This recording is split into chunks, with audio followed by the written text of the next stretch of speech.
masks. The clock is ticking. It's almost time. Happy, happy Halloween, Halloween, Halloween. Happy, happy Halloween, Silver Shamrock. Happy, happy Halloween, Halloween, Halloween. Happy, happy Halloween, Silver Shamrock.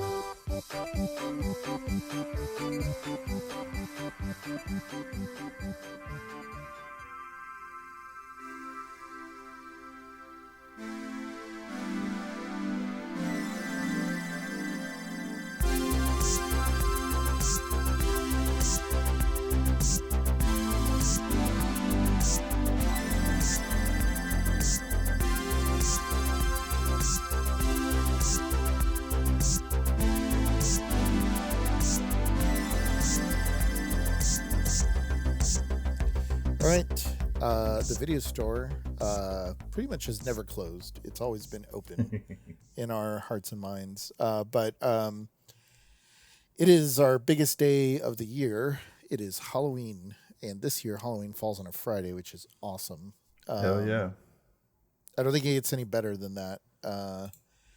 But yeah, I think outside of going haunting or trick-or-treating, I feel like going to the video store is like the next best thing. So my name is Eli. I'm one of the co-owners and co-hosts of Top Shelf Video Podcast. And that makes me Jaime, the brother, co-host, partner in crime. Yeah. The giver of candy, the destroyer of, I guess, destroyer of teeth. I don't know. Yeah. Yeah. Yeah, no, this is it's kind of funny. I guess I didn't realize that Halloween was falling on a Friday until I don't know, maybe like 2 months ago. Like it's not like every year you look for the Friday the 13th or the things that are gonna like line up in the year. Yeah. But yeah, I guess I didn't realize that Halloween was falling on a Friday this year, so we had to plan accordingly to let our employees like do their Halloween thing, and the bosses will take care of the shop, and it's going to be a long night, but it's always a fun night to see everybody kind of come through in their costumes and whatnot. I guess we may have talked a little bit about this in the past, but I feel like there's really only one costume that we really ever wore. But I think outside of that, which I should say is just ninjas. We were always ninjas. Yeah. And It mom, was easy to make for mom. yeah, mom, And would we wanted make to that. be ninjas most of our childhood. Yeah. We wanted to be ninjas anyway, so Yeah, kinda it worked was out. always funny though that we were like ninjas, but they never sold like the ninjutsu sword. They always sold like the I don't know, like the sword that's more like the Conan the Barbarian sword, or sometimes the what do you call those curved swords that are kind of more like like a scimitar. yeah. And so we were a super ghetto like sort of ninja in that like We were like ninja we never had adjacent. the proper. Yeah. It's like we had a weapon, but not the weapon that we wanted. But you know, whatever. Yeah, ninjas in training. We weren't. Yeah. We didn't get like the black belt to get the ninja toe. You know. Yeah. It does kind of remind me of like all those other knockoff ninja movies like Operation Ninja and like what's that other one? Ninja Thunderbolt or whatever, where it's like some white dude playing like a ninja, and he never had the right swords, and like he had like a headband that says ninja. And I don't know, that was kind of us, but like Mexican. Yeah. But it always made me also think, do you remember when Dad, I only say only a handful of times where Dad would kind of do like sort of a haunted house in the garage kind of setup. Like it wasn't very elaborate, but he did do it a couple times where he put up a bunch of like trash bags, like black trash bags. Yeah, to make it dark. Yeah, and you'd have to come into the garage to get the candy, and he would do the classic, like it was like a kid's body, like in a, like it's like those, like the same way that I guess like a dog outfit works, where it's only the front, and so like the front of him was like a kid's body, but his head was sticking out, Mm-hmm. and so like you had to come get the candy from like him, and like none of the kids wanted to come because Dad would always try to like scare them. Oh yeah, of course.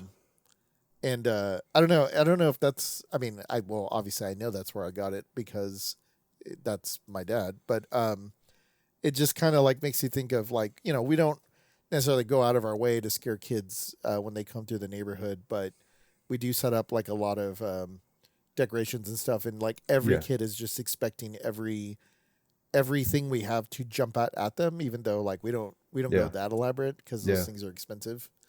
But do you have a favorite candy when we were trick or treating, or was it just whatever we got?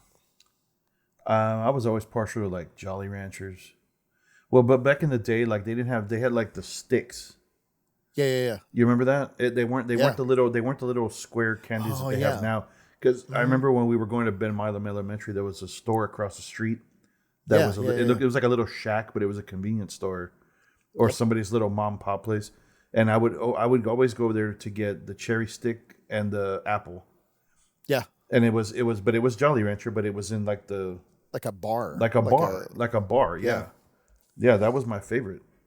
I wonder if they stopped doing that because, like, as kids, you would suck on one end of it, and it almost kind of turned into a shiv. Like, Yeah. like you just kind of suck on it, and then like it would melt down into like a very sharp edge. Yeah. And it's like, well, I don't know if kids should be playing around with like a shiv, but it's a candy shiv. I don't know. It's Yeah, it's delicious. I wouldn't doubt if that was the reason, but Yeah, I feel like, oddly enough, I feel like some of the ghetto type candies, not candy corn. I never really liked candy corn, but oh, that's do you remember like circus peanuts? Like, oh it the was orange like ones.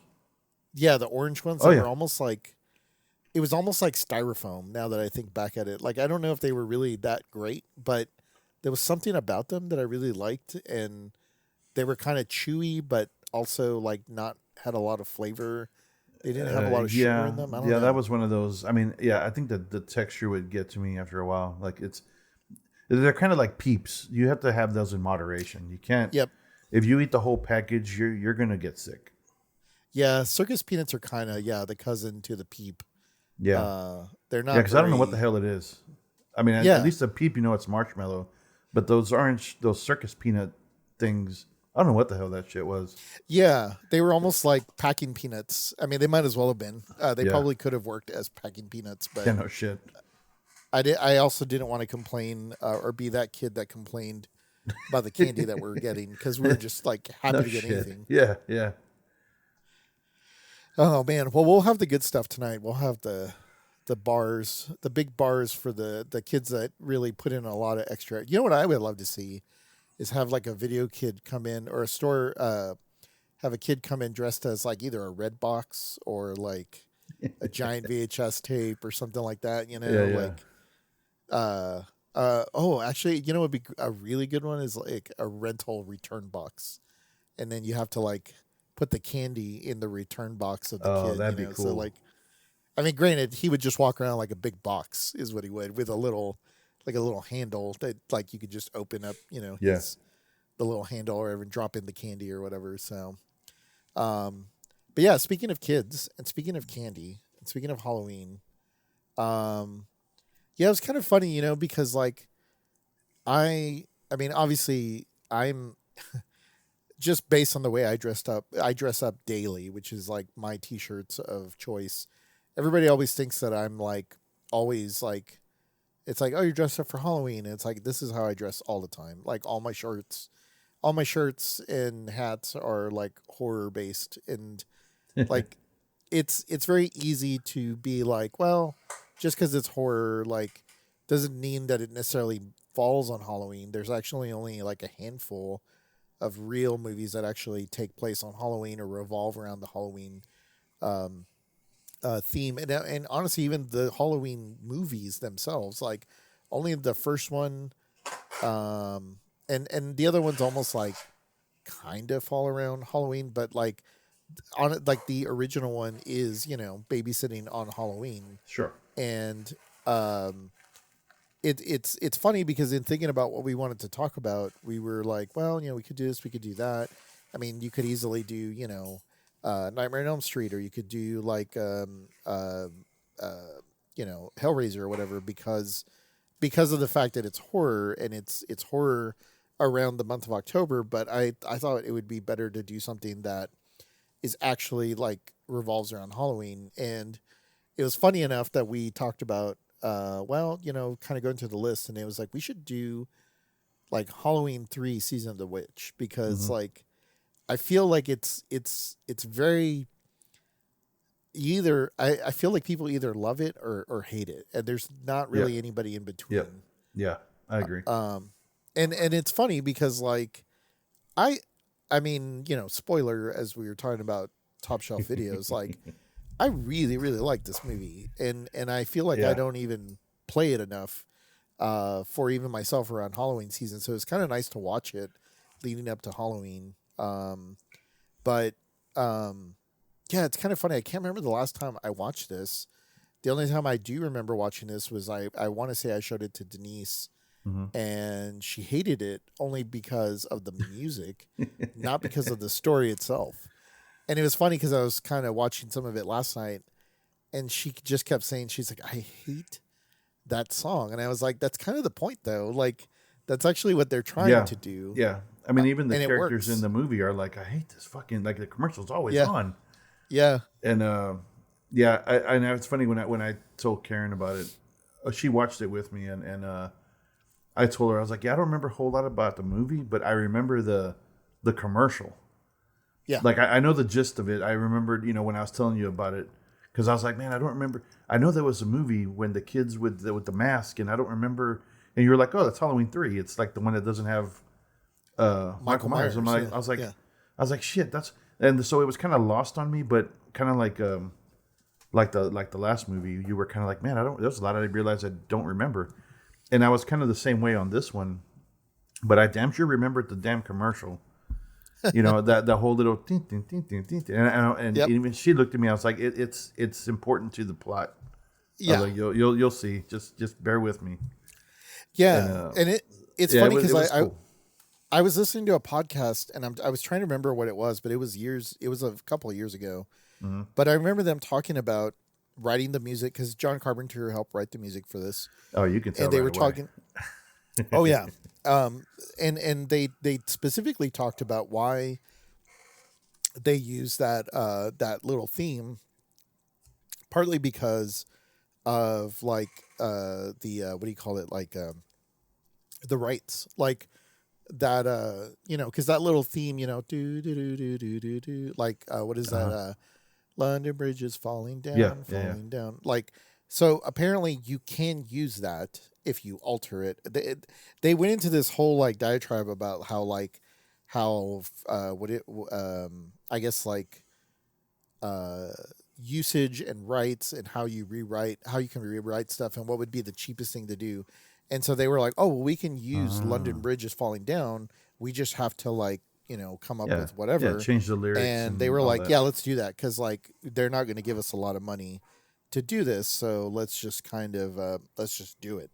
And so that was kind of the only reason that they did that. Like Huh. there wasn't like this elaborate like, oh, this is going to be great or whatever. It's a very like low budgety sort of thing, right? To just say like, well, if we can do that, then I'm cool with it, because I just don't want to deal with any bullshit of Right, right. like of anything else. And I was like, oh wow, like okay, like, so it was interesting. And I say that because I remember I bought a copy of the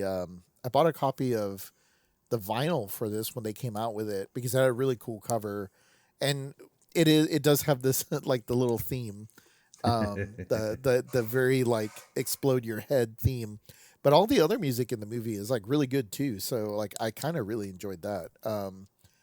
But yeah, so I guess just to kind of go over the stats on this one. This movie came out in 1982. It's directed by Tommy Lee Wallace. It was written by John Carpenter and Tommy Lee Wallace, and I guess his wife at the time was the producer. And the movie has Tom Atkins as the main character. Stacy Nealon plays Ellie. Let's see Dan let me see how you say that. O'Hillary, I guess is how you would say that. Hurley. O'Hurley, maybe. Yeah. He plays Connell. And then there's a whole bunch of kids, and there's a couple of I don't know. Those are like the main characters. Everybody else is kind of just background fodder, to be honest. Yeah. Well, I did notice like the one Ralph Straight plays the guy Buddy. He's the other businessman that's there while they're inside the factory. He's the dad of the girl that gets rescued in Beastmaster. Oh, that's right. Yeah. Okay, yeah, he did look familiar. Yeah. Yeah, I had to look him up. I was like, that's the. Yeah, I was like, yeah, I'm pretty positive that dude he was the dad in Beastmaster, and I looked it up and I'm like, yep, sure enough. Yep. So. Yeah, no, this is a really fun one. This is also it has a little bit of an interesting backstory. I don't know. We can talk about it maybe a little bit at the end, but pulling out the Psychotronic video guide again, I'm a little disappointed that there is no entry for Halloween 3. Oh, come on! It picks up on Halloween 4, Halloween 5, Halloween 3, The Return of Michael Myers, Halloween 5, The Revenge of Michael Myers. Then there's Halloween Night, Half Human, Hail Caesar. Any chance it's under Hairspray. Season of the Witch? You think they would put it? Maybe. Let's take a quick. Yeah, you're right. It is funny because whenever you do look up this movie, it tends to not fall into the like the listing of Halloween movies when you type it in. Like you almost kind of have to search for Season of the Witch. But let's see here. We got the Sea Serpent, Search for Diana, Search and Destroy. Season in the Sun, Season of Fear, Seaside Swingers. Oh, No. nope. I was like, it'd have been there if that was it. Yeah, I mean, if it's not going to be next to Season of the Swingers or Seaside Swingers, then I don't know. Well, thankfully though, there is an entry in the Video Hounds Horror Show book. This one says Halloween 3 Season of the Witch. I need my readers. Unusual sequel has nothing to do with the others in the series. Instead, it's a town with a secret story that borrows freely from Invasion of the Body Snatchers, The Stepford Wives, and even Alien. Dr. Chalice, played by Tom Atkins, and Ellie try to find out what happened to her father in a little town in Santa Maria. Yes, that's the home of the Pod People.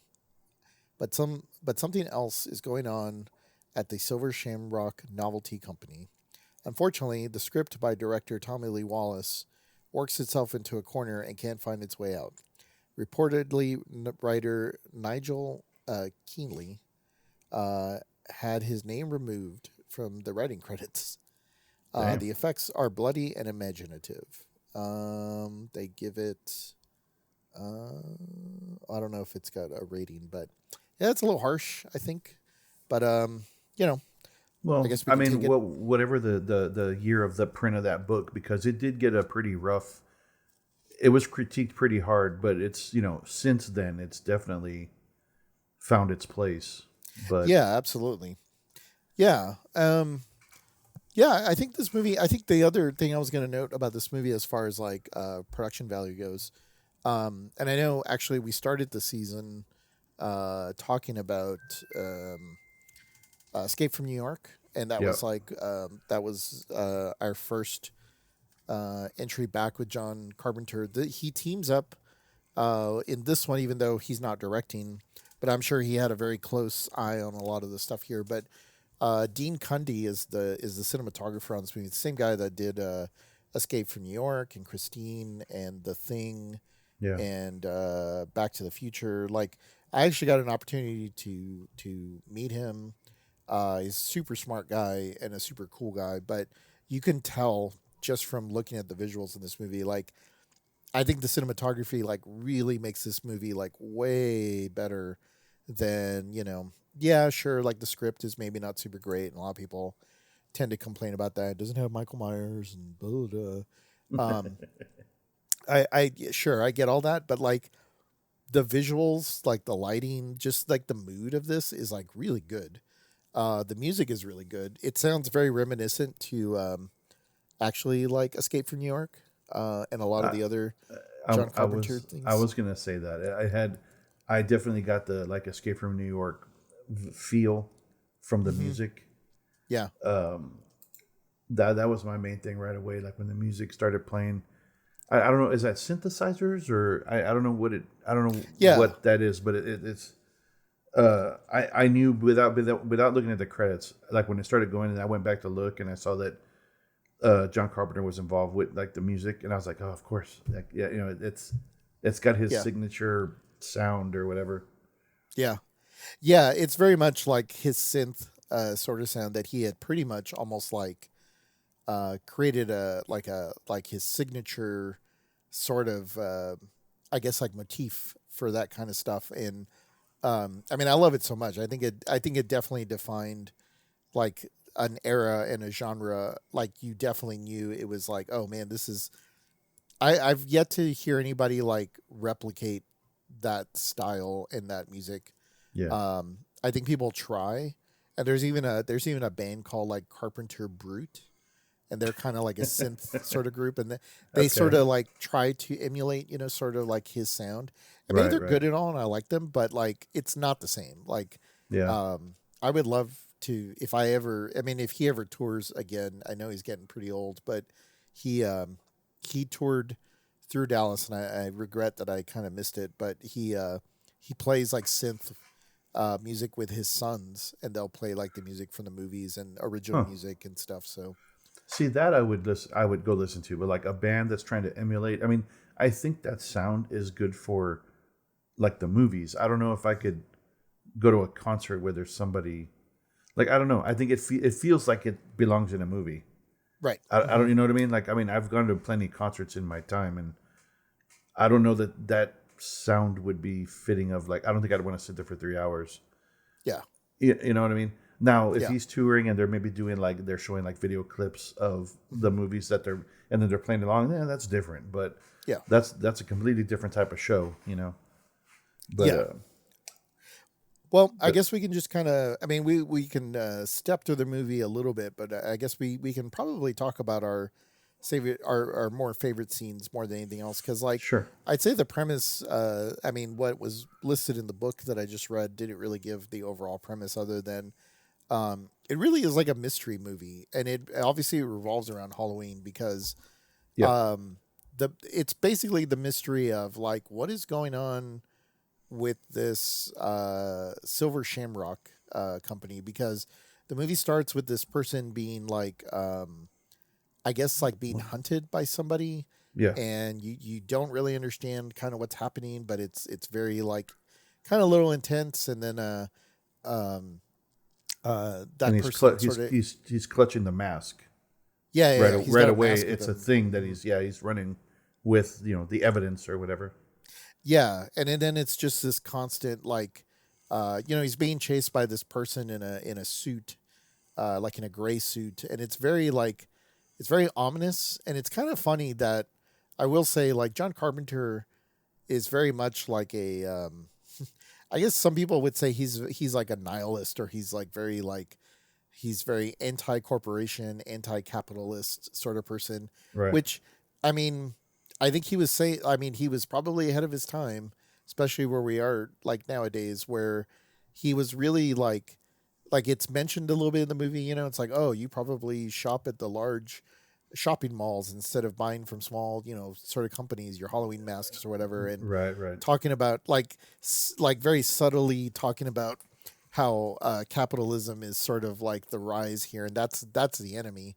and it's funny because all the evil characters in this movie are all like corporate looking dudes in suits. Yeah, and yeah, and it is kind of funny though that like back then, or even people that were in corporate, sort of back then would be like, there's nothing scary about that.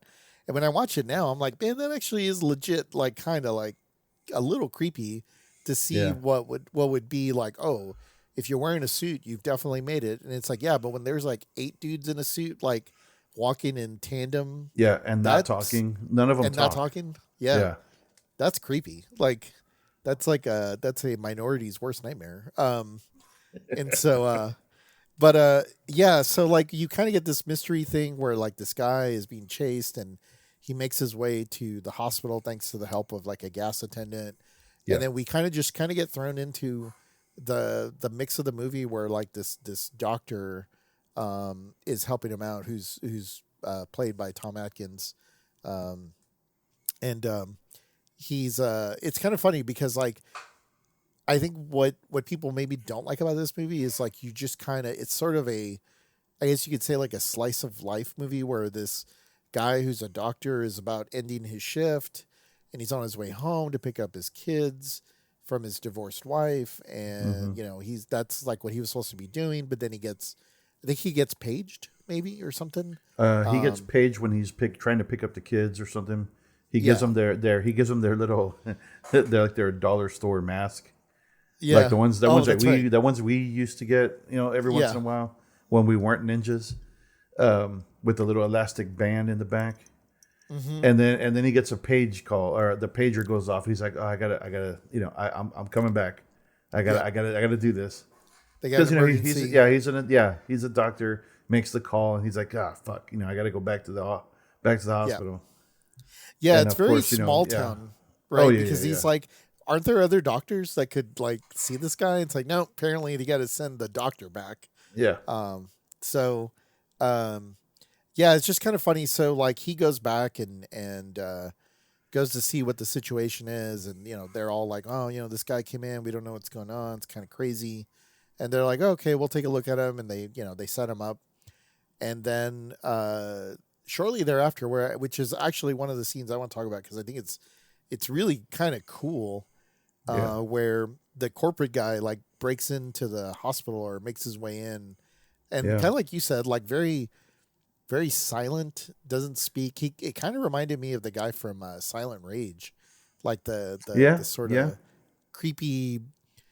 I don't know, the guy that's jacked up on something, and he gets to the patient, and it was funny because I wasn't sure what he was doing when they showed initially, but I guess he walks into the hospital room Yeah.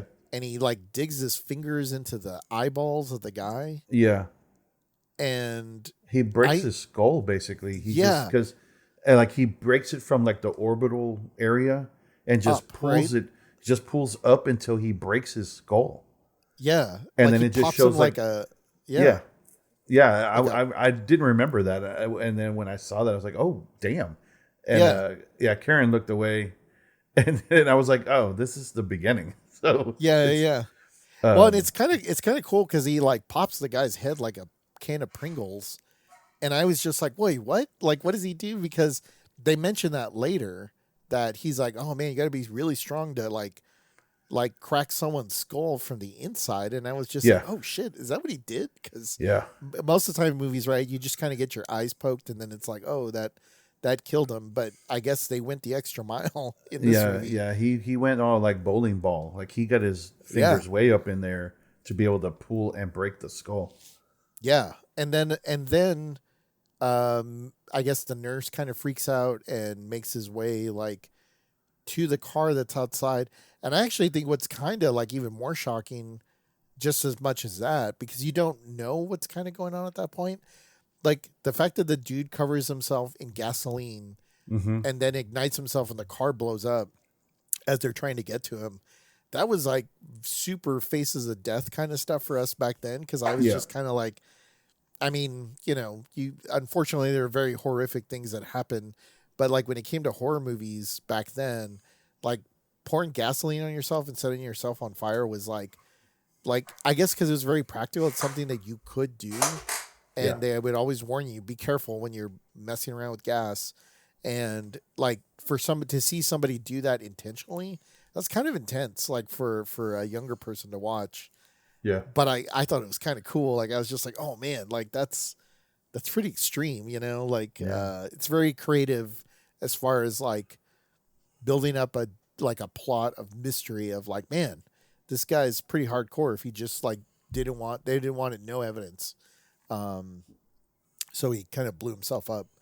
And then we kind of like learn a little bit more about the mystery where the daughter of the guy who had his head like pringled open was kind of comes to the hospital, and she's kind of wanting to understand what's kind of going on. It's sort of funny, that whole sequence when the I assume this is supposed to, they're trying to emulate like a small town sort Mhm. of feel, because the sheriff is kind of like, I guess she's there to identify the body, Yeah. but the sheriff is like, well, I don't know, it was probably some guy on drugs and came in and killed your father, and then he killed himself because like no Yeah. normal person would do that. And she's like, that's it, like that's the explanation, a guy on drugs, my father is dead because a guy did drugs. And I Yeah. was kind of like, I was watching it kind of like, yeah, that is what, like what the hell, like that's Yeah. very That's shoddy police suspicious. work. Oh yeah, especially when it's just like, it seemed very like conservative type people saying like, oh, it's just the drugs. Like that guy was smoking some bad marijuana and like ran in and cracked some guy's head open. Like it's like, really, like that's the extent of it. Like Yeah. because I don't think marijuana would do that. Like I'm pretty sure uh, it'd be a lot more than marijuana to get you to do that and blow yourself up. Oh yeah. But but it is kind of funny too how they sort of set up. I kind of forget, and I definitely forgot about this movie, that Tom Atkins back then, because like I want to say he was known for this. He was known for Creep Show. Like Mm. he was also in Night of the Creeps. I don't know if you remember that one, or I don't know if you've seen that one. No. Um, and I don't know, Tom Atkins, like even though like he looks a little bit older in this movie, even though I would say he probably wasn't that old, but he's a good looking dude. I guess he was also in The Fog. But it's just kind of funny because they set him up as this like playboy, like Yeah. woman Womanizing. chasing. Yeah. Like I get it. He's had a divorce, but also like everybody just seems to clamor towards him. And when he's like talking with the nurses and when he's talking with the assistants, like everybody's just like very attracted to him, and he plays it up as a very man's man, Yeah. which is why he was so great in Night of the Creeps, because he kind of plays the same role. It's almost identical to this, except instead of a doctor, he's like a detective or whatever, or Okay. a cop, or whatever. Yeah. But yeah, it's just kind of funny how like they set that up like throughout the whole movie, where it's like, and I, like I said, I guess because they're trying to say, well, this is why he had a divorce, because then he meets up with like the daughter, and she's kind of like, hey, you were the doctor, and I want to find out what was going on with my dad, and da da da da, and like again, a very like slice of life, like he's like, yeah, I'm kind of curious of what's going on too, and I'll help you, but it's almost more like he's helping her because he wants to like sleep with her more than he wants to like actually solve the mystery of what's kind of going on. Like Yeah. it's Yeah. it's They kind of threw in the whole like they kind of like he was checking her out kind of. Yeah, because it's weird. I mean, she was literally like within that couple of days. I mean, she was there because her dad died. But then, in the span of like a day or two, when they started investigating, they're already screwing around. So I was Yeah. like, okay, well, and yeah, and even my wife was like, really? And I was like, it's only an hour and a half. They got to move it kind of quick here. So yeah, I we're was not like, gonna it's yeah, belabor the point. Yeah, Tom Atkins has that very what's the Magnum PI guy's name? Tom Selleck. Tom Selleck. He's like Tom he's- Selleck light. Yes, exactly. He is the off-brand. He is Yeah, the the- Pepsi Cola. to the Coca-Cola, because he's got the mustache, he's got the hair, he's got the like sort of, he's got a great voice, and it's really funny because I've also, I mean, I know he is definitely much older now. I want to say he might be closer to like Dad's age, if not even a little bit older. Um, oh man, he's even older than that. Holy crap. Um, let's let's do the math here real quick. He was born in 1939. Um, so what that makes him 84, right? Is that right? For 80 82, right? Yeah, 82. Um, so I've seen him at conventions, and he loves like the attention. Like he's such a sweet guy. He's such a nice guy. Like he's very like humble and down to earth. Like he's Mm-hmm. very like he's like the ultra cool dad. You know what I mean? Like Right. and since he's about Dad's age, like I guess we always saw Dad as like a hero in the sense of like if we were ever scared about anything, like Dad would take care of it. Oh yeah. And Dad had that demeanor, right, in his build and everything. This guy had a very similar build. I feel like he definitely had more hair than Dad. I mean, Yeah. I guess we didn't get that lucky gene, um, but he had the very suave, kind of look about him. Yeah. And so I think that's what like made him like very much like a man's man in this movie, where he's all business and taking charge, like in all the scenes when they go to investigate. They go to that Santa Maria town to go figure out what's going on with this, this factory that's making these things, and the way he just interacts with people in the town or whatever. Like I said, he's very like take charge. Like he's just Yeah. like Yeah. this, and like when he's with the daughter, he's like, oh, just kind of play along with it. And he's like, oh, we're just a couple looking for a place to stay. And he throws on like a weird accent voice, and like it's I don't know. I like his character because it's very it's ridiculous in the way that I like, because it just kind of keeps the movie moving. Like Yeah. he's I gonna get he's you. gonna do whatever he has to do to get the story moving, but also he's getting stuff done in the movie. So I definitely appreciate that. And he's also like a gentleman, and I say that because like when they when they get to the town and they rent a room, because they're like, oh, we'll rent a room here because I guess there's like all the vendors are coming to get their masks or whatever, and he rents a room with the With Ellie. daughter, Yeah. with Ellie, and he's like, oh, I can go sleep in the car. I Yeah. we have this one room, but Yeah. I He knew don't. what he was doing. I mean, Yeah, it's funny. you Yeah, got to he throw it out absolutely. there, but it's like, but yeah, he knew what he was doing, because he's like, well, but we're supposed to be married. It won't look, because he's like, Yeah. I can get my own room or I can sleep in the car. And Yeah. she's like, then Yeah. it'll give away our the skies that we're Yeah, that we're investigating. married, and then Yeah, I she's was kind of like, she's like, well, where do you want to sleep? And then they just start making out. It's like, yeah, man, yeah, if it was that easy to like just be that suave and cool, I guess we'd all be Tom Atkins. But yeah, it's just really funny where I was just like, man, they are really moving this plot along, um, which is fine by me because I love that we kind of get to it pretty quick. And it's funny because like you were saying, like when they're making out in the hotel room, the Silver Shamrock song comes on, and he's like, "Ugh, this goddamn song!" Like they are very good about like making sure that it's there enough that we hear it and that there's something going on, but we don't really know what. And the guy's voice that keeps coming on keeps talking about like, make sure to tune in, Halloween night. For your the big, what was it, the big reveal, I think is what they called it, or it was a prize giveaway at 9 o'clock. oh, that's right, the prize giveaway at 9 o'clock, so don't miss it. So yeah, they kind of do more investigating. Yeah, it's funny because then there's like a random red shirt kill where there's like there's a citizen in the city that I guess this Connell guy, he runs, I guess, like everybody looks up to him as if he's some sort of like Elon Musk, I guess. Like he basically owns the town, Yeah. And Yeah, he revived it, and it's all like Irish folks and yeah, that's right. It's but at the same time, like he's also kind of destroyed part of the town, and people have lost their jobs, and there's like some hobo that, or not hobo, I guess somebody who had a job and lost his job, and right. he's talking shit about like this Connell guy, and man, he really screwed us over, or whatever.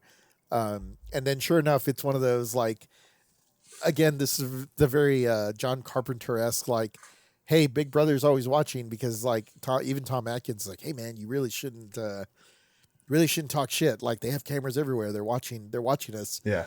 And he's like giving him the finger, like, oh, there's the camera. Well, fuck you. Like, blah, blah, blah. And then that kill is actually pretty awesome when I guess the whatever you want to call them, the corporate the gray suit guys. Yeah, the gray suits. When the gray suits come and basically decapitate him, which is like crazy, but also like it's a pretty cool effect. Because didn't like his spine come out? It's like very Predator. Probably a little bit. Yeah. Yeah, that one was that was pretty good. I mean, for that sequence. But yeah, so they're trying to sort of figure out the mystery. There's another like pretty cool death later, or like a kill sequence with the other buyer. In the hotel. In the hotel, yeah. I forget exactly what happens now. Isn't like a lasers? There's like a. Well, one of the there's something that the chip is in. The chip is inside right. the I guess the brand logo. Yeah. And it's got like a chip in there or whatever, and she starts messing with it. She gets one of her like her what are those called, bobby pins from her hair. Oh yeah. And she starts tinkering with with like the little processor board or whatever, and whatever she does, she like it ends up shooting her in the face, and it fucks her up real good. And, it like melts off like part of her face. Oh yeah, and then you see like the first insect comes out. It's just like one.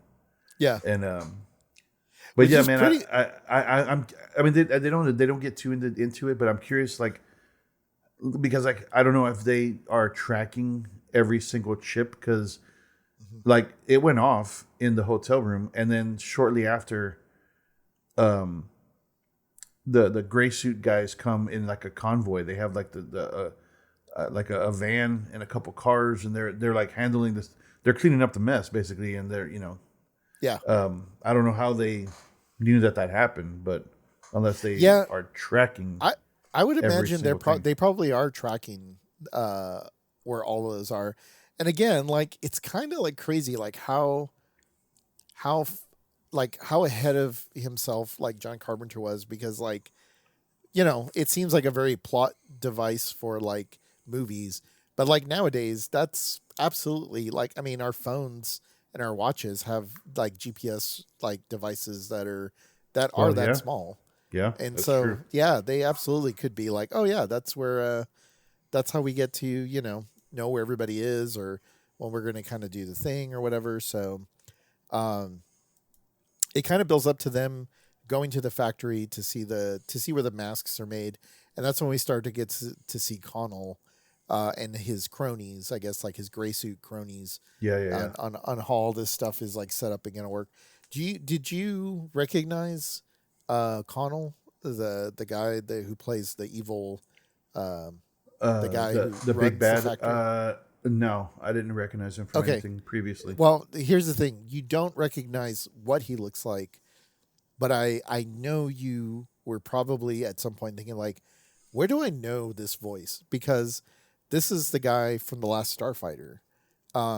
He's the guy that is with the alien dude. Yeah, he's the alien dude. If you listen to his voice, he has a very, very distinct voice that you can't miss. He plays what's his name? Grig. Remember the yeah. He's like the alien like sidekick, the co-pilot, I guess you could say. Oh yeah, Grig. Last Starfighter, son of a yeah. bitch. If you listen to his voice, the minute you hear his voice, you're like, oh, that's where he's from. I mean, he's in RoboCop and a couple other things, but like he has such a distinct voice that as soon as I heard it, I was like, oh, that's right. I was like the guy from the last Starfighter. He's he's the evil I don't know, Mr. Burns type character in Season of the Witch. Yeah. Which like I said, I man, I'd give anything to have like a voice like him. It's kind of nasally, but at the same time it's very like distinguished, which is why I think he makes a good like corporate crony like Mr. Burns, type character. Yeah. So Wonder if he did any voiceovers. I don't know. I would like to think or like to hope that he did, because like that would be a unfortunate waste if he didn't. Yeah. Because he has such that like very distinct voice. But so yeah, I think we can kind of get around to some of our favorite last kills there, because like the movie just kind of moves along and it's like, oh yeah, it turns out that like the factory is doing evil things, and we can talk about those in just a second. But like, there's a few more kills in between. But what we do realize by the time we kind of get there is like Tom Atkins finally like infiltrates and realizes like clearly something weird is kind of going on, and he finally like breaks his way in, and it turns out that the evil like henchmen gray suits are not actual people.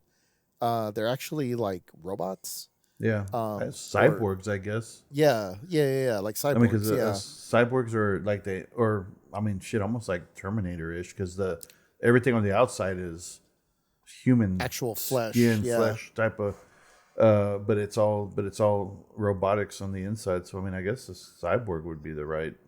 Yeah, and they talk about how some of those are extremely old. Like Yeah. The old lady that was knitting. Yeah, that because he was talking about he was waiting on replacement parts or some shit. Yeah, and that she's like from the 1700s. Yeah, but he threw out a date, and I was like, wait a minute, that's old, like old, like what the fuck? Yeah, that's not like somewhat recent old. Yeah, and so and that's partly why I kind of want to get to some of the sort of like the little bit of trivia I guess I know about this movie. And some of the sort of the backstory. But so yeah, they come to find out that like it turns out, and I guess we glossed over this in the very beginning, but like there's like a very throwaway moment at the very beginning where like the news reporter's talking about how like one of the stones from Stonehenge, which weighs like over 5 tons, was somehow like mysteriously vanished, and let's just move on, sort of thing. Yeah. And then it turns out at the end, or by the time we get towards the back end of the movie, it turns out that like it is basically a secret organization that is like the Silver Shamrock is really like a front for a secret organization that I guess basically are like warlocks and wizards, or like that's what I got out of that. Yeah. Yeah, they're kind of pagan basically, and that they've recovered or taken one of the stones from Stonehenge, and they are using it to, I guess, like almost like cast a spell, like using technology that's built into the masks, and they basically do the classic like the Bond villain. I'm going to tell you the story. Yeah, let me tell you the whole thing. Yeah, I'm putting you. It's almost like that Austin Powers. I'm gonna put you here in a situation when we're not gonna watch, and super like totally like lays everything out, and then he's gonna leave him unattended. And I was like, okay, he's having this Bond moment. That's cool. I love it. Yeah, like where he's like, he puts a mask on him, because they actually show the stone from Stonehenge, but then they also go into like, I guess like a marketing room to show him, because might as well that's give right. him the whole... He was going to give him a demonstration. Yeah, that's right. Yeah, let's just give away like everything that we're doing here, which I kind of love, I have to say, as cheesy as it seems. But yeah, so they show the power of what is going to happen at 9:00 on Halloween, and there's like 2 of the buyers are in a 2-way mirror room, and then there's a kid who puts on his mask, and they have the TV on, and I think they told them they wanted them to critique the commercial or something. Yeah.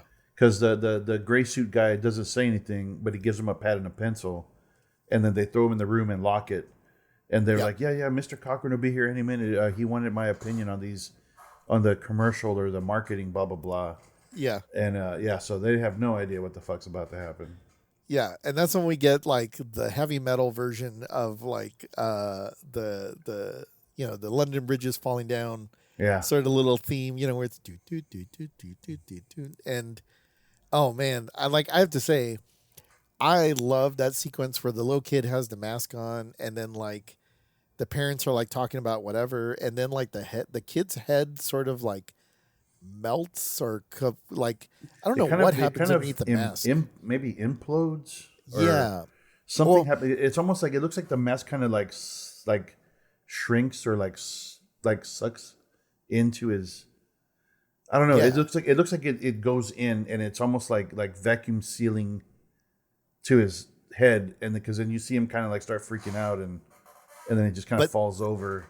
But then like the mask turns into, well, the mask itself doesn't turn into anything, but then the mask, as the kid like leans over and falls over, like that's when all like the crickets and the snakes and like everything, it all comes out of the mask, and so it's very like that's where the sort of demonic, sort of pagan, like it's almost like the kid, like he was decapitated, but instead of his head actually being decapitated somewhere, it just turned into like locusts and snakes and like things that I guess would normally represent like witches and warlocks and things like that. And like it was very unexpected. I remember when I was younger and watched this because I was like, whoa, like how did they do that? Even though like, editing. Sure. But like when I was a kid, I didn't really think about that. But I was just like, I mean, even now, like that was super intense because like when the snake comes out, and it's like not like a toy little like little. No, that looked like a legit. That looked like that was like a real rattlesnake. Yeah, it looked like a rattle. Yeah. That looked like something really dangerous. Because I mean, we've seen rattlesnakes up close.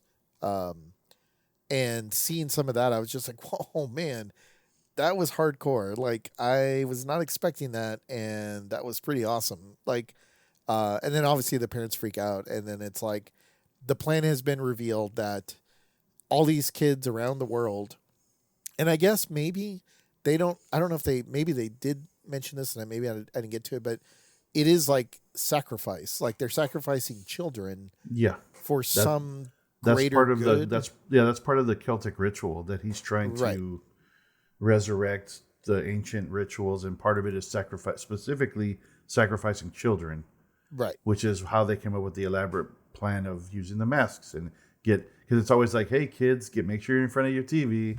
The commercials like constantly like, big giveaway at 9:00, so be in front of your.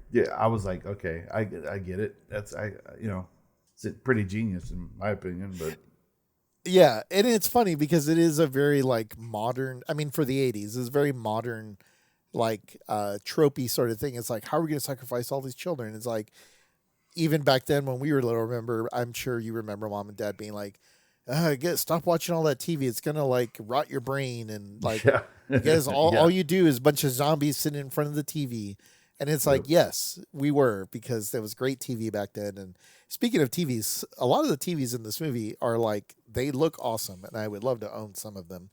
Although I own enough like CRT TVs, but just kind of noting that as a like a VHS like person. But like I love just that whole concept, and like you get the whole, like you were saying, the very Bond-esque moment where like all these switches and knobs that these people are flipping in this one room. Yeah. And like, it's science that they somehow have, it's the worst thing that could ever happen to like a religious sort of group, is that they've taken like sorcery and witches and overlapped it with like science, like all these technology and stuff. Yeah. Yeah, and it's like, oh no, like it's our worst fears, which I love, because I feel like again, Carpenter is kind of playing up on the point of like, this is like the fear of like the people that are like, oh, you don't, this is why you need to go to church, and this is why you need to not eat too much candy, and this is why you need to not have fun. Like, this is like him trying to like emulate what it would actually be, but almost in a very comical way of like, this is just fucking ridiculous. Like, but at the same time, not wrong, because like, he's sort of calling out corporations for using like capitalism to, take advantage and kill a bunch of children, and Yeah.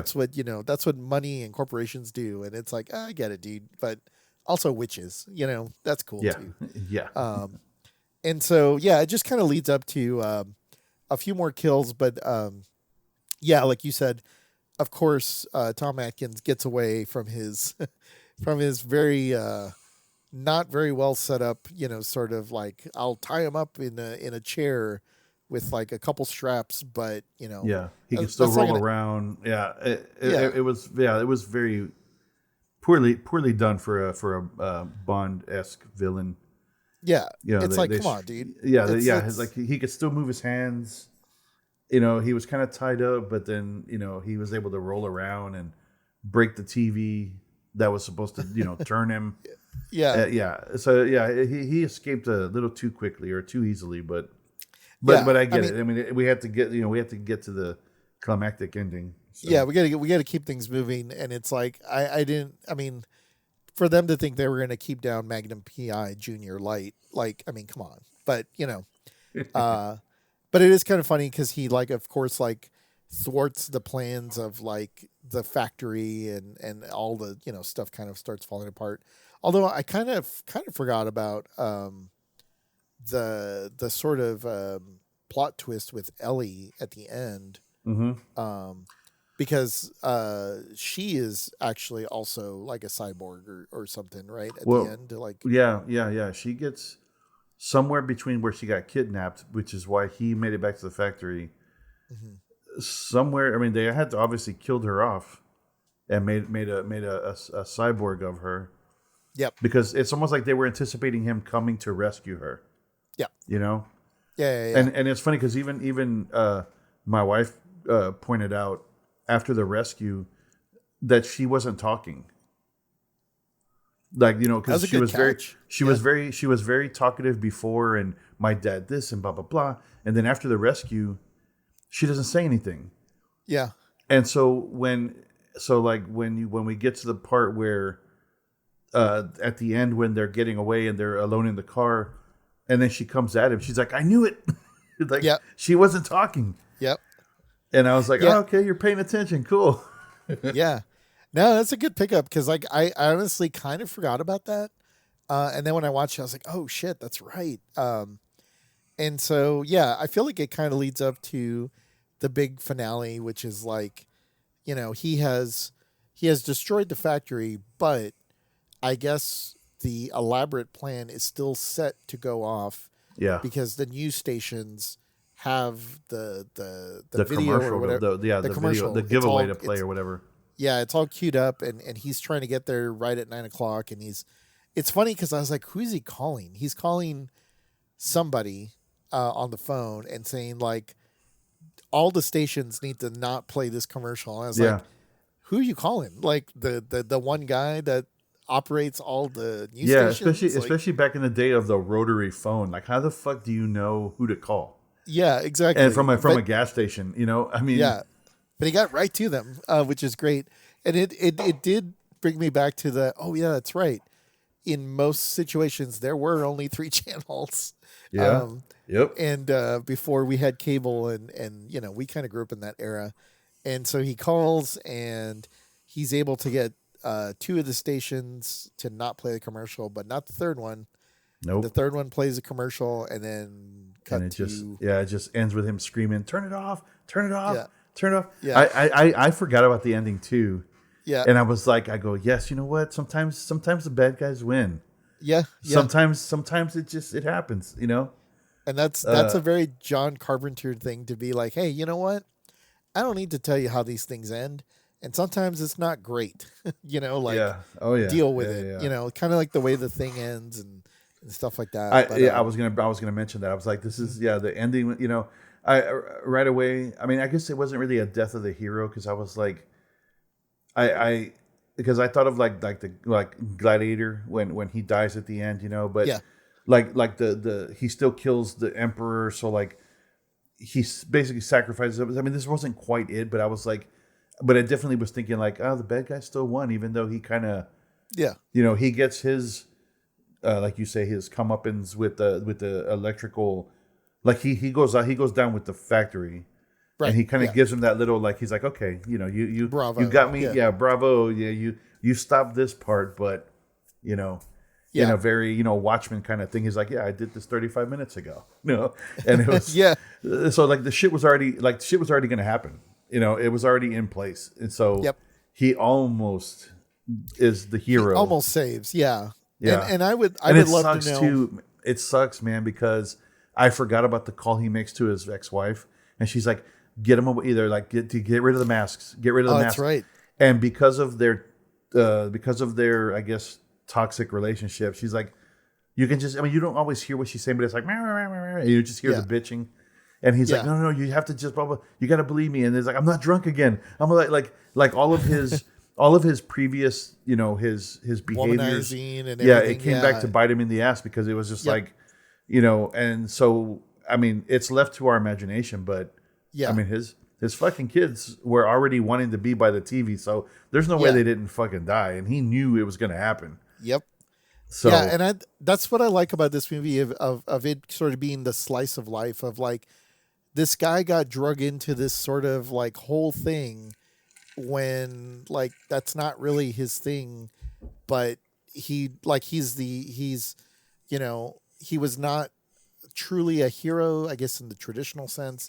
He's just a doctor, but also he's like a womanizer, but he's also Magnum PI, like, you know what I mean? Like he's like, I'm not even supposed to be here today, like sort of guy, right? Or like you know, and I like that and appreciate that ending, especially like when like Ellie sort of turns on him and he's like, God damn it. Like, you know, like, not only did we crash this cool car, but like she's dead and like, and, you know, all these kids are going to die. And I would actually kind of like to see like a little short story or something, or a little short, like novella or something about like what actually did happen beyond that. You know, did like something did arise from like, you know, the like beyond or whatever, because because the ritual did happen. I mean, it did go through, but only kids that were watching channel 3, which let's just say that not like, if you have 3 channels, then like maybe a third of the children were killed, so it wasn't all the kids. You know, like it didn't go down the way it was supposed to. So maybe it wasn't a complete sacrifice, like only the people watching, only the parents that were gonna watch Johnny Carson afterwards, where like only those kids got affected, you know. The ones who were watching Letterman or something else, Three's Company, well, they were on the wrong channel. Did you catch, I mean, I know you did, but there was the one scene where they show that the movie Halloween is going to be playing on TV, and it's it's sponsored by Silver Shamrock. Like they're the ones that are sponsoring, kind of like like I laughed pretty loud when I saw that. I was like, she looked at me, I was like, well, it's this, never mind. It's the same, it's the same thing. It always reminded me of like back home when you had L&F distributors that would like sponsor, you know, like Creep Show or whatever on Saturday or whatever. Before we get to any of the top shelf stuff, so I don't know how much you know this. I've always liked this movie, and I'm kind of disappointed in myself that I don't watch it more often during this season. Right. But one of the things that I really like about this movie is it feels like an X-Files episode. Like it always felt like an X-Files episode, right? It's I like the fact that it didn't have, you know, Michael Myers. I was never a huge fan of Michael Myers anyways, but like I like those types of characters, but you know, I think I was more of a Freddy fan than I was like Jason. But you know, everybody has their preferences, right? You know, some people like RC Cola and some people like Pepsi and some people like Coke, you know, whatever. Oh yeah. It's totally fine. And we have all 3 in the fridge. Yeah, exactly. Because sometimes, you know, you want an RC Cola. Yeah. Yep. So Part of this whole thing was, so John Carpenter made the first Halloween. He didn't want to make the second. Like, he was not interested in wanting to expand the franchise. He was very much like, I like the idea of Like an I like anthology. the idea. Yeah, I like the idea of doing this, but I would love it to be an anthology. Yeah, he was, or just he's like, every Halloween should be its own story. Like, I Sure. want to make every subsequent Halloween to be its own thing. And I guess at the time, because this was, I guess the original Halloween, let's see, was 1978, and so the buildup of like a commercial franchise, right, or whatever, was Right. just kind of getting off the ground. And I think people were like, oh, we gotta, no one's gonna come want to, like, if people are gonna come back to watch Halloween, they want to see the guy in the mask, like, they don't want to see something else or whatever. Sure. And I guess if I remember correctly, the second one did okay, but it didn't do as well as the first one. The first one, I feel like, it's funny because, like, whenever you leave an artist to do their thing, it's like people that make the money or invest the money don't always understand, like, oh, well, it's because people want more of it. It's like, no, not that's not always the case. Like, sometimes it's just a delicious meal in itself, right? Like, Yeah. people want that, and you do a really good job of it, but after a while you kind of get sick of eating like McDonald's hamburgers over and over and over. Like, sometimes you want to space that out, right? And so, because I think the second one didn't do so well, then they were like, okay, well, we'll entertain this Yeah. idea Well, that you want just to do try for it the your third way. one. Yeah. Yeah. Yeah. So they let him do a not uh, Halloween, based Michael Myers one. And so it very much was like an anthology, and it was going to be its own story, and it was going to be its own thing. Um, and so they went ahead and said, like, all right, we'll give you the money to do it. You do it your way. But I think they also didn't really set them up for success because they didn't really market it in a way that Yeah. was really, like, it wasn't really highlighting the fact that there would be that. That all said, the reason why the Halloween movie is on the television is because his also idea was that all these were supposed to be in the same universe. So it was supposed to be like this, like, MCU sort of thing, right? I guess you could Oh. say, in that, like eventually Tom Atkins would have crossed over into like something where Right. Mike Myers would have been there or something. Sure. So he Sure. had other ideas Like that he would would have have met all, with the doctor from yeah, the first movie. Like they would yep, have somehow. See, that would have, man. God right, damn. yeah, That would have been, yeah. That would have been like the original MCU, like where things you yeah, carry over. Man.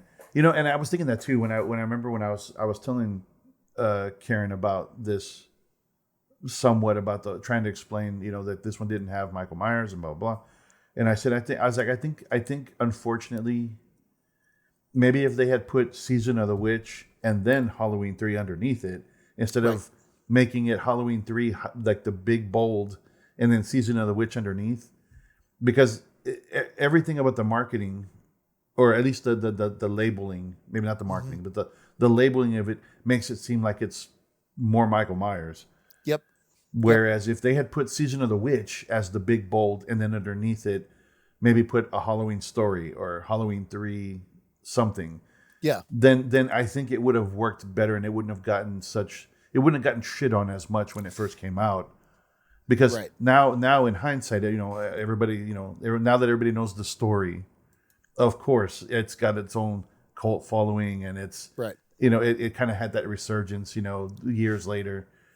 But Well, and it's a classic move, right? By, like, it's like sometimes you can't blame people, but sometimes you're like, oh, you got to let the artists do their thing, because I get it. The people that are putting the money into these things, they want return on their investment, and so they want the sure bet to make sure they at least make their money back. And right, so they're right, like, well, we want to catch in on that Mike Myers guy, but, like, I feel like when it comes to art, sometimes you just kind of have to let the creative people have their way with it, even though, like, that's part of the gig, is like, you got to take a chance, and sometimes that chance won't pay off on you. But it did not help that they didn't, like you said, they did not put the marketing in the right way to market this, because, man, this would have been like a massive hit in video stores or anywhere if Oh, there for was an sure. anthology series. Like, I mean, they do it now, right? With I mean, like the yeah, it's like Saw American Horror movies. Story. Yeah, American Horror You know, Story. like There's the they, Saw it's movies. different. Yeah, yeah. Yeah, there's also the VHS series on Shutter.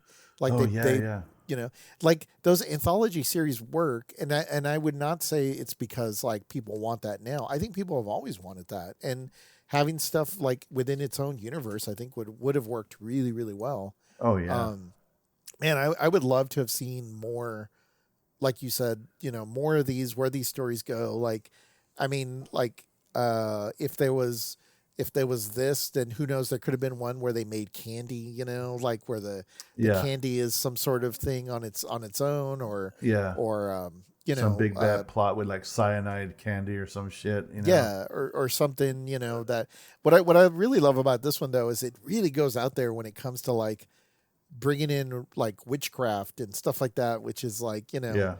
uh, I don't know if you would tie in like religion and other ways, into the series or however you would do it, but like there's so much opportunity there, and I always feel like John Carpenter always got the short end of the stick, and he was very very. He's always been very like it sounds like he's very bitter, and you kind of can't blame the guy because he's come up with some of our favorite movies like of all time, Oh, but yeah. yet they were not like profitable in the sense of like investors. And so like The Thing Yeah. didn't do really well because it came out at the same time as E.T. And then like this movie didn't do well because it didn't have Mike Myers, and a lot of the other stuff he did just wasn't like profitable, but people love these movies.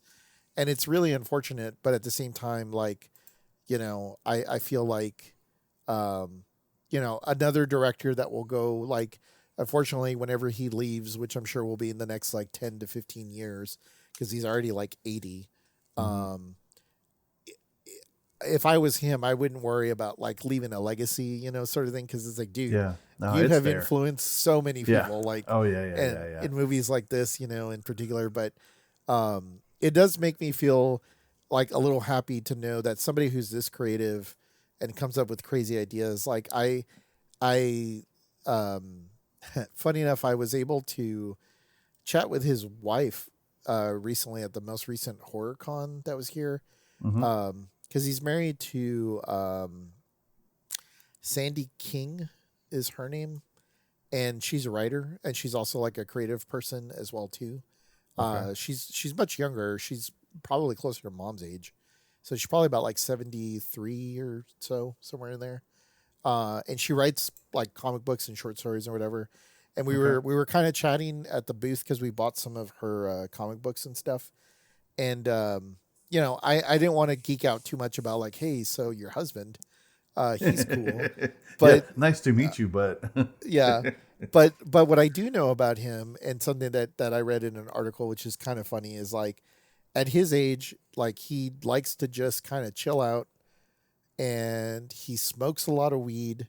He watches a lot of basketball. He loves basketball. Like he loves talking basketball, and he plays a lot of video games. And he's a big fan of the Borderlands series, and he's also a big fan of the Fallout series, which oh, I've worked and on you've both of worked on those. both. That's And so awesome. like I was telling his wife, I was like, man, it feels like an honor to be able to know that for a guy that's given so much to my like upbringing, that it's cool to know that he's playing stuff that I am involved with, that it's almost like returning the favor of like, Yeah. hey, thanks for like The Thing, Escape from New York, Fucking yeah, In the Christine. Mouth of I mean, Madness. I mean, yeah, just Christine, yeah, like just goes on, and to know that he's like smoking weed and playing Borderlands, I'm like, well, that sounds like a pretty complete, sort of yeah.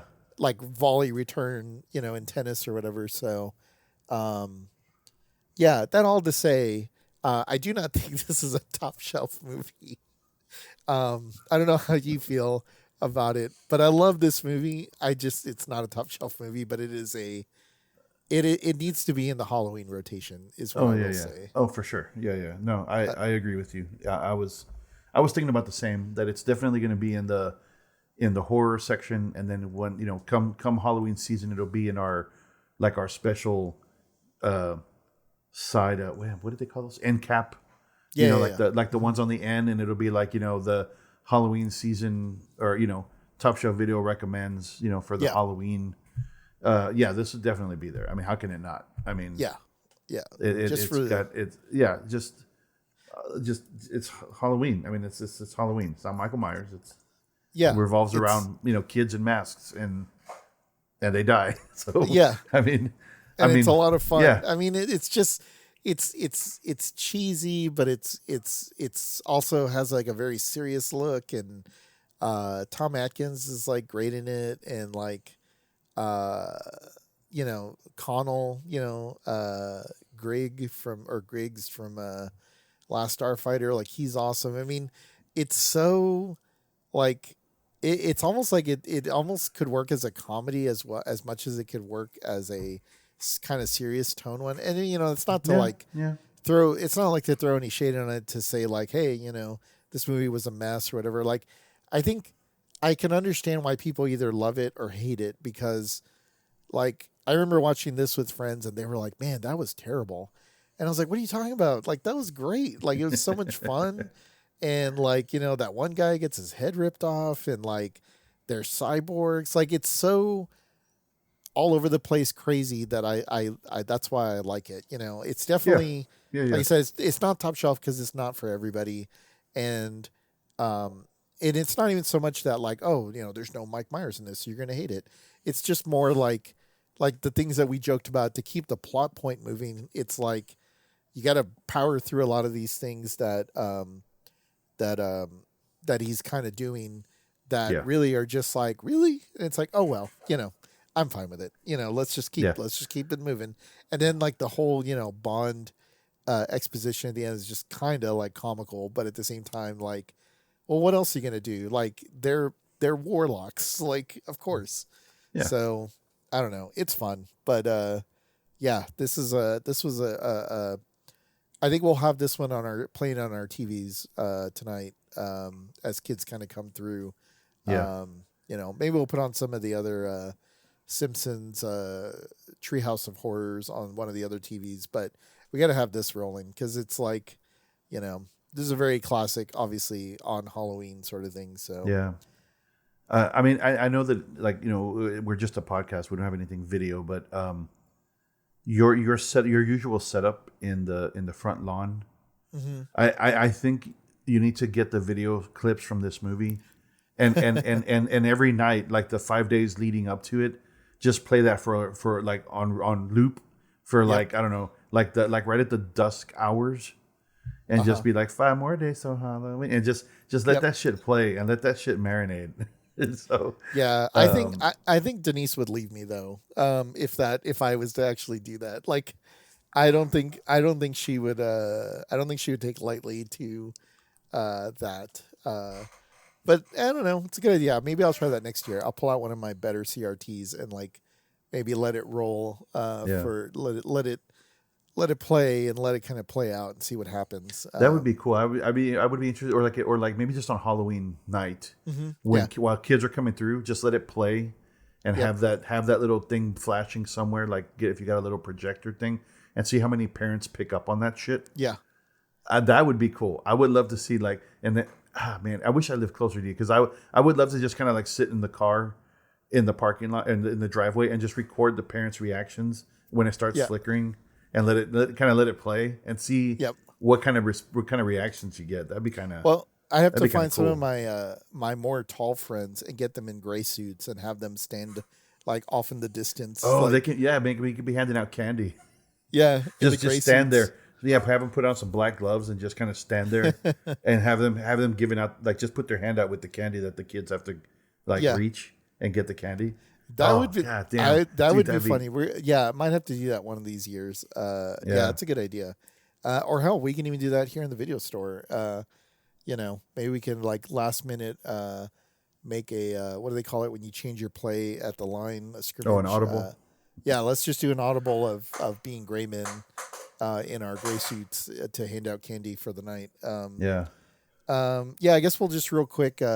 I actually really like how this one looks. I think we can definitely have this one in 4K for our shelves. Okay. We can have it on VHS as well too. I think between those two formats, that's probably going to be cover our bases because I think the graininess, will add a little something, but Yeah. Dean Cundy's like photography work in this is so good that I think it's worth seeing like in a high resolution version. It actually looks quite Okay. good, and I actually have a couple of these VHS in different foreign languages. I think I have one in Hungarian, and I have Oh, one damn. in Dutch for Season of the Witch. I ran into some VHS collector that was super into Halloween, and I guess he was looking to part ways with some of his stuff as he was moving. And I ended up taking a bunch of that stuff off his hands. It was all like foreign copies. Unfortunately, I can't play them because they're not NTSC tapes, and I don't have Oh, a wrong PAL. region. Yeah, I don't have a PAL VHS player. But in any case, I guess with regards to obviously the merch, I think it's super obvious that we have to have The all masks. 3 masks. Yeah. Yeah.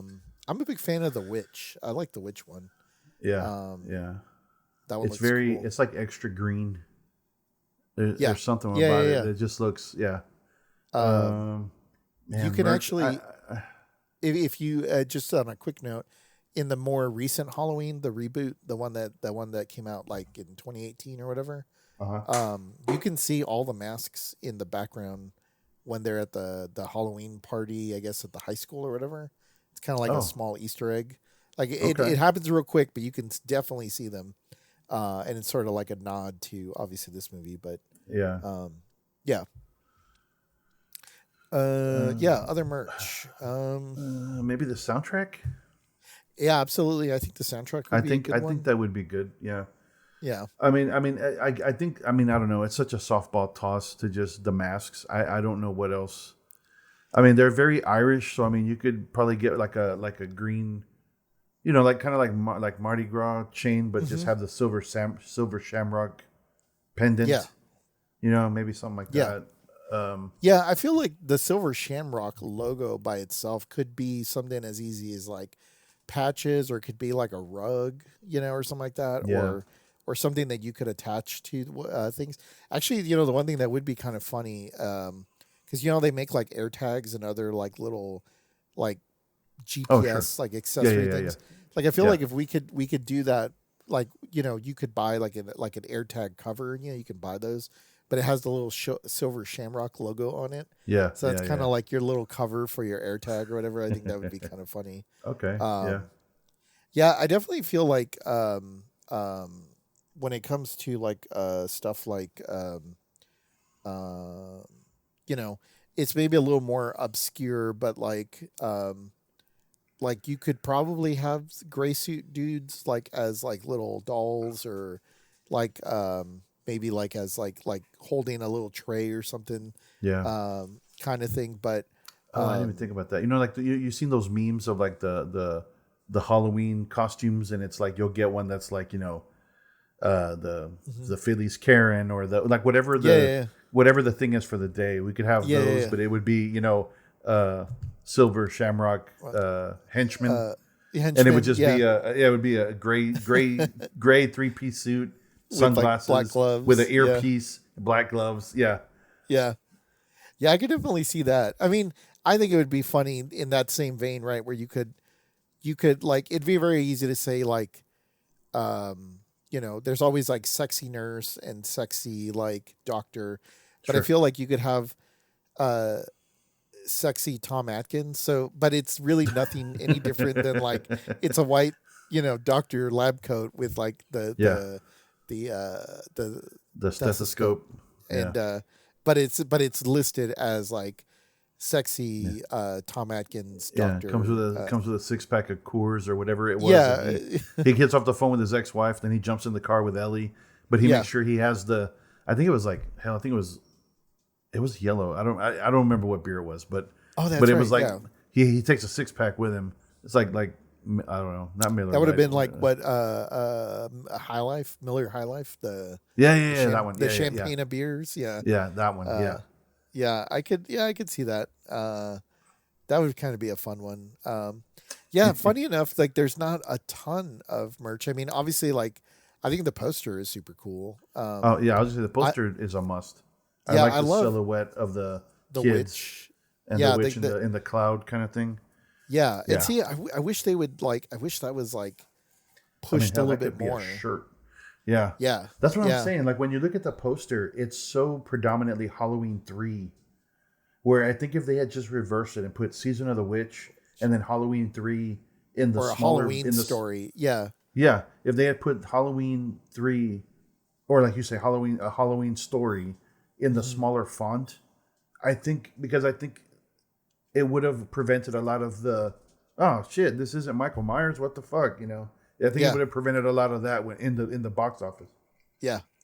Oh, I got one. I think I thought of something mostly just because I was thinking about like some of the stuff you can buy at Halloween stores or whatever. So I think one of the ones you can or that we should do um, is like little little statue heads of like the masks, but they're candles, and so when you light the candle, and it starts to melt off, there's like a little skull on the inside where it's like as Oh the yeah. wax Yeah, melts yeah, yeah, off, yeah. it's like it reveals like a skull that's underneath that's like made of I don't know probably not resin but like a like a clay like a pottery material, right? Something that obviously is not going to burn, but it would Yeah.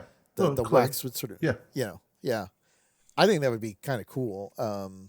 Uh, I think also for like people that have like that collect like reptiles and stuff like that. I feel like we could also have like hollowed out like versions of the mask where that like if you have like a snake or you have something that like a reptile and they can kind of Oh, like kind kind of of like crawl through them. damn, like something you could put in your aquarium. Yeah, yeah, So yeah, the snake can be okay. Yeah, I got you. yeah. Okay, I That like would be that. Yeah, cool. yeah, yeah. Yeah. So I think you could do something like that as well too. I think that would be kind of cool.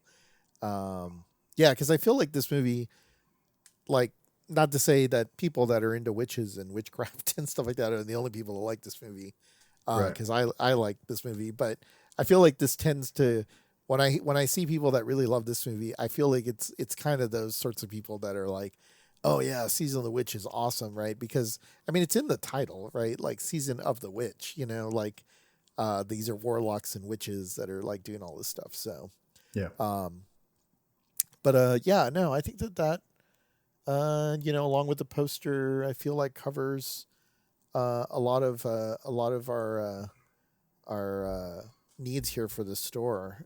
So yeah, I don't know unless there's any other last items that you wanted to bring up on this one. I think this sort of brings the Halloween season to a close for us for Yep. the month. It's Yes, been it a does. been a really good, fun month of catching up with some of these classic movies that I hadn't seen in a minute. So Oh yeah, this has yeah. been It this has was been fun good. to it was fun to kind of work through these because Yeah, we had that kind of lull because of work, and then we were like, well, once you started getting in video crypt mode, it was like, well, we got to watch horror. I mean, that's a oh yeah, given. yep, And we got lucky. There was like what wasn't there 5 weekends this month or yeah. 5 Fridays? Five So we five kind of Fridays. Yeah, we cashed in a little extra, so we kind of made up for a little lost time there. So yeah, and I loved every movie that we watched for the Halloween season. yep, Yeah. That was every single one. I was like, oh yeah, yep, this was the stuff, and it yeah. was cool. It was cool to end with this one. I because I remember when I was talking to you about it, I was like, I know there was a movie. It had to do with the mask and like like bugs and shit started coming out. You were like, oh yeah, Halloween 3, and I was like, okay, well, it's Halloween, so Yep. let's do it. Yep. Yeah, no, this is like I said, I think I'm gonna have to move this one up into the rotation more. I definitely gotta stay on top of it next year and make Yeah. sure that I watch this one again because it is a lot of fun. Oh yeah, Um, yeah. but yeah, yeah. I mean, I guess we'll have to wrap things up here pretty soon because we're gonna have to. All the kiddos are gonna be on their way to the video store to get their candy, and then I'm sure the parents will be looking in for some tapes to watch some spooky movies after the kids go to bed Yeah. with their bellies full of candy. But yeah, I guess if anybody has feedback or thoughts on what they would have liked to have seen out of an anthology series in the Halloween series. Drop us a comment or a line, whether it be on YouTube or Spotify or wherever it is you get and listen to podcasts. You can drop us a line there. We'd appreciate if you rate and review us as well. That would be awesome. Feedback is always great, and we'd love to hear it. You can shoot us an email at topshelfvideopodcast@gmail.com. Feel free to throw suggestions or any Halloween stories that you have of your childhood growing up. It'd be fun to kind of hear some of those things. Were you a ninja for Halloween? Maybe the white ninja, because we're always the black ninjas. Yeah. We'd love to hear from you. I think we probably will take probably another little break here leading into the holiday season, because we're going to get busy again, but also I am not going to be working on my birthday, which is coming up. So, But we do have a movie that I would love to kind of cover before the year's over. So we'll get around to a couple more before the year is out, and then kind of get into full holiday gear where we'll have to man the shop. So we may not have as many episodes, but that's okay. Like you said, I think we put a little backlog of Halloween movies together for sure for everybody. So we'll touch up on a few more before the year runs out on us, and then we'll circle back around on that. But until then, I think we got kiddos already. I can already see them in the parking lot, headed this way. So we're gonna have to get things in order. So I hope you're ready for a long night, but should be fun. Yep. Hopefully everybody has a good Halloween, and we will catch everybody at the next work shift. Yep. Trick or treat. All right, man. See ya. Later.